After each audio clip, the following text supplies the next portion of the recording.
Hello everyone, I'm Monica Rana. This is Himanshu 365 and you're watching Hillquest News channel. Let's start with the headlines. 194 evacuated from flood hit Lahore Valley.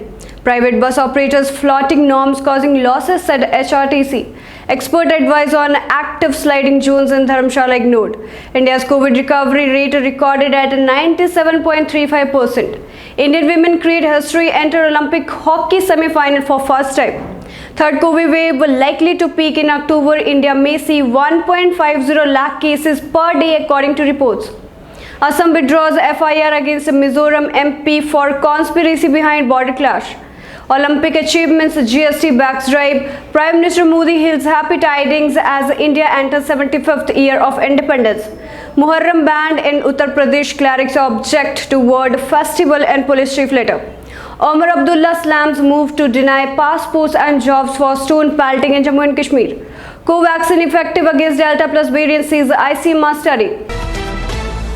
Now news in detail. 194 evacuated from flood hit Lahore Valley. All 194 persons were evacuated from flood-affected areas of the Patan Valley in Udaipur, Lahore Spiti. Rescue teams took the help of a helicopter and also used ladders, ropes and zip lines and transported them to safer places. As many as 19 persons, including a pregnant woman, were airlifted by the district administration and transported to Manali in an HRTC bus. Private bus operators flouting norms causing losses, said HRTC. The Himachal Road Transport Corporation (HRTC) has written to police about illegal operation by some private bus operators and has sought action against offenders. In a letter addressed to SP Shimla, an HRTC official has listed the name of private operators who are operating as stage carriage even though they are registered as contract carriage. The official has alleged that these buses registered in Haryana and UP are plying as stage carrier or interstate routes like Shimla Delhi, Manali Delhi and Dharamshala Delhi without completing the required formalities. Due to these illegal operations, the HRTC is suffering huge financial losses, which is ultimately affecting the revenue of the state government, the official wrote. Expert advice on active sliding zones in Dharamshala ignored. Many landslide and flash floods have hit hill regions in the month of July, causing massive loss to public and private property.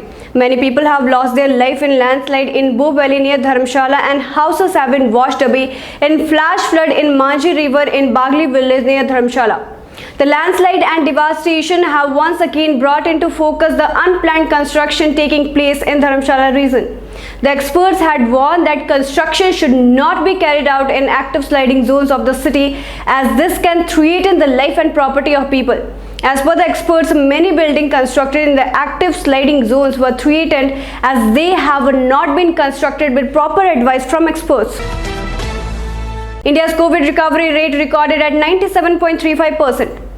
India registered 40,134 fresh COVID infections, putting its virus tally to 3,16,95,958, while the number of active cases registered an increase for the 6th consecutive day.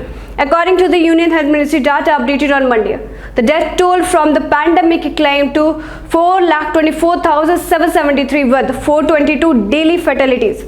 The number of active coronavirus cases has increased to 4,13,718 and comprises 1.31% of the total infections, while the national COVID recovery rate was recorded at 97.35%, the data showed. Indian women create history, enter Olympic hockey semi-final for first time. A brave and determined Indian women's hockey team etched its name in the history books by entering the Olympic Games semi-final for the first time, stunning three-time champions and world number 2 Australia 1-0 in an intense last-day tie on Monday.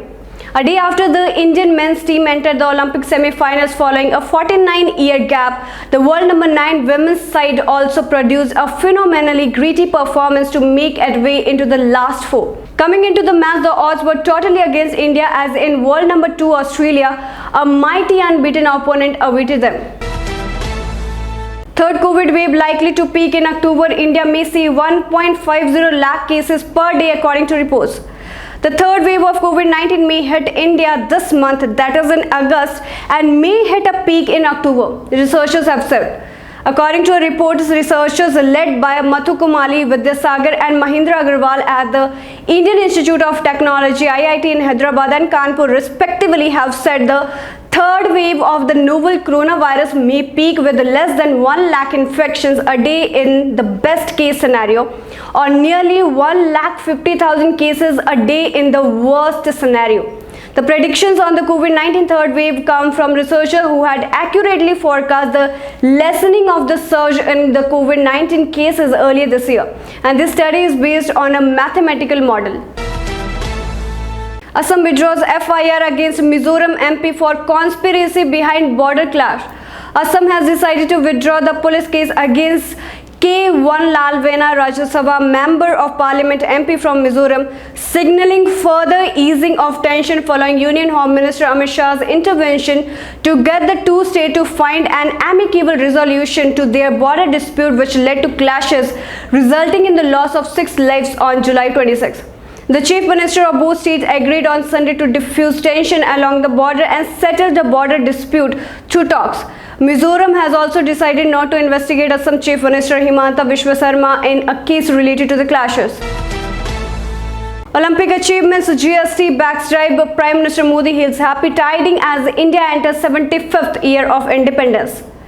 As India enters the 75th year of independence this August 15, Prime Minister Narendra Modi on Monday hailed the happy tidings, hoping every citizen would work hard to take the country to great heights. The Prime Minister cited high GST collection numbers, record vaccinations and India's Olympic sporting achievement to express hope in the future. As India enters August, which marks the beginning of the Amrit Mahotsav, we have seen multiple happenings which are heartening to every Indian. There has been record vaccination and the high GST numbers also signal robust economy activity, the Prime Minister Modi said. Muharram banned in Uttar Pradesh, clerics object to word festival and police chief letter. The clerics in Uttar Pradesh have objected to a circular released by the state government banning Muharram. The clerics have expressed dismay over the word festival used to describe the event. The Uttar Pradesh government has banned Muharram in view of coronavirus disease protocols in the place. In a confidential and very important letter sent to Superintendents of Police SPs, Uttar Pradesh Director General of Police DGP Mukul Goyal has directed that Muharram must be observed in the state in accordance with COVID appropriate behavior. So this is all for this time. Stay connected and keep watching Hillquest News Channel. Thank you.